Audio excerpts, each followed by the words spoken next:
কারণ হকারিটাও মনে রাখবেন একটা ব্যবসা। তাদের সংসারগুলোই বা চলবে কী করে? তাদের পরিবারগুলোকেও চলতে দিতে হবে। কারো চাকরি খাওয়ার অধিকার আমার নেই, কাউকে বেকার করে দেওয়ার অধিকার আমার নেই। আমার অধিকার হচ্ছে আমার স্বচ্ছতাও মেনটেন করতে হবে, তাদের লাইভলিহুডও দেখতে হবে।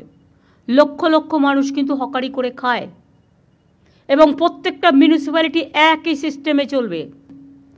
প্রত্যেকটা হকার জোনের পাশে একটা করে বিল্ডিং রাখবে যেটা প্লাস্টিক ফ্রি এবং ফায়ার ব্রিগেডের সব মেকানিজম তাতে থাকবে। আমি আমার ব্যবসাটা করব, আমার স্টলটা ভালো করে চলবে, কিন্তু স্টলের পাশে গোডাউন বানিয়ে দেওয়ার কোনো অধিকার আপনার নেই। সে যত বড়ই নেতা হোক, আমি কিন্তু কাউকে ছেড়ে কথা বলছি না। হকার নেতাদের টাকা দিলেই চাঁদা তুলবে আর ইচ্ছা মতো ডালা বসিয়ে দেবে, হকার নেতারাও কিন্তু এই আইনের মধ্যে পড়বেন, এটা মাথায় রাখবেন। আর দয়া করে হকার নেতারা চাঁদা তুলবেন না। গরিব লোকেদের কাছ থেকে পুলিশ আর হকারদের চাঁদা তোলা নেতাদেরও সবাইকে বলছি বন্ধ করতে হবে। যেমন হাতিবাগান, রাস্তা নেই, রাস্তাটা দখল হয়ে গেছে, এতে আমাদের কাউন্সিলরদেরও অনেক দোষ আছে। তারা ভাবে দিয়ে দিলাম, টাকা কিনে নিলাম, মাসে চাঁদা পেলাম, না, হবে না। ডাল ভাত মাছ তরকারি খেয়ে কি সন্তুষ্ট হওয়া যাচ্ছে না?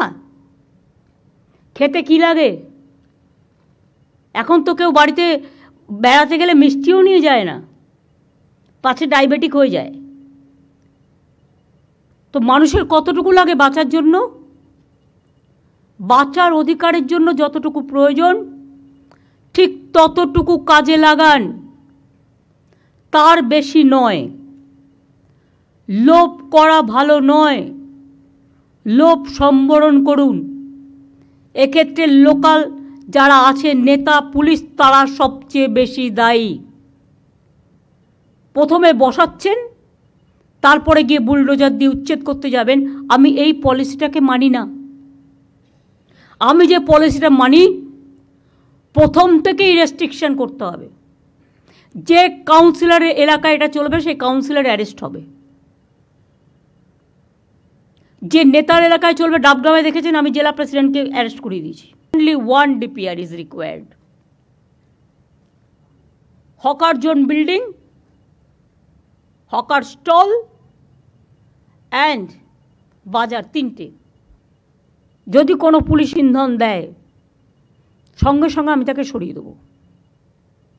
আর যে ভালো কাজ করবে তাকে আমি পুরস্কার দেবো। আমার দরকার হলে আমি লোকের কাছে ভিক্ষা করে নেব, কিন্তু আমি গভর্নমেন্টের মানি নিয়ে কোনো দিন কাজ করি না।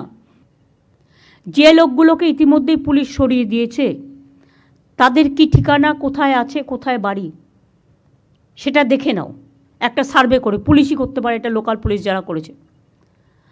তারা যদি এখানকার লোক হয় এবং সত্যি গরিব হয়, তার যদি কোনো আর্নিং না থাকে, তাহলে আমি কোথাও না কোথাও জায়গা নিশ্চয়ই খুঁজে দেবো। তোমাদের আমি 1 মাস টাইম দিলাম, তোমরা গোছাও তোমাদের কিভাবে কোথায় রাখবে